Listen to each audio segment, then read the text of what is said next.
Hello everyone. ಪ್ರಶ್ನೆ ಸಂಖ್ಯೆ 20 ಗಮನಿಸಿ. 2 ಅಂಕಗಳ ಪ್ರಶ್ನೆಯಾಗಿದೆ.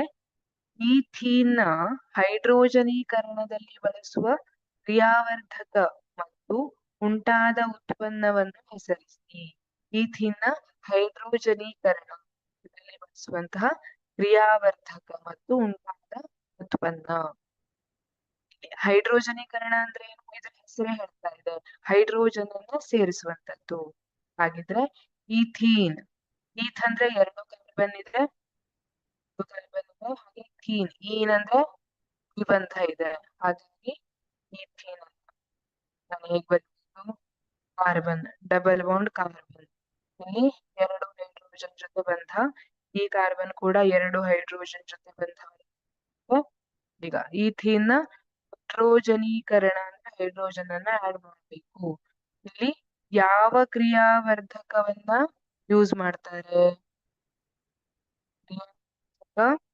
ನಿಕ್ಕಲ್ ಅಥವಾ ಪೆಲಾಡಿಯಂ. ನಿಕ್ಕಲ್ ಅಥವಾ ಪೆಲಾಡಿಯಂ ಅನ್ನ ಉಪಯೋಗಿಸ್ತಾರೆ.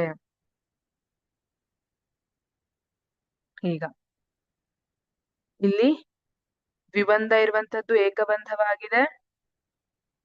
ಕಾರ್ಬನ್ 3 ಹೈಡ್ರೋಜನ್ ಜೊತೆಗೆ ಏರ್ಪಡಿಸಿಕೊಳ್ಳುತ್ತೆ. ಹಾಗೆ ಇಲ್ಲಿ ನೋಡಿ, ಈ 2 ಹೈಡ್ರೋಜನ್ ಇತ್ತಲ್ಲ, ಇದರಲ್ಲಿ ಒಂದು ಈ ಕಾರ್ಬನ್ನಿಗೆ ಹೋಯ್ತು, ಇನ್ನೊಂದು ಈ ಕಾರ್ಬನ್ನಿಗೆ ಹೋಗಿ ಬಂಧವನ್ನ ಏರ್ಪಡಿಸ್ಕೊಂತು. ಹಾಗಾಗಿ CH3CH3. ಇದ್ರ ಹೆಸರೇನು? ಈಥೇನ್ ಅಲ್ವಾ? ಹಾಗಾಗಿ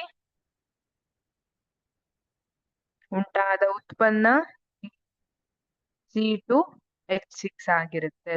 ಹೈಡ್ರೋಜನೀಕರಣ ಬಳಸುವ ಕ್ರಿಯಾವರ್ಧಕ ನಿಕ್ಕೆಲ್ ಅಥವಾ ಪೆಲಾಡಿಯಂ, ಉಂಟಾದ ಉತ್ಪನ್ನ ಈಥೇನ್ C2H6. Thank you.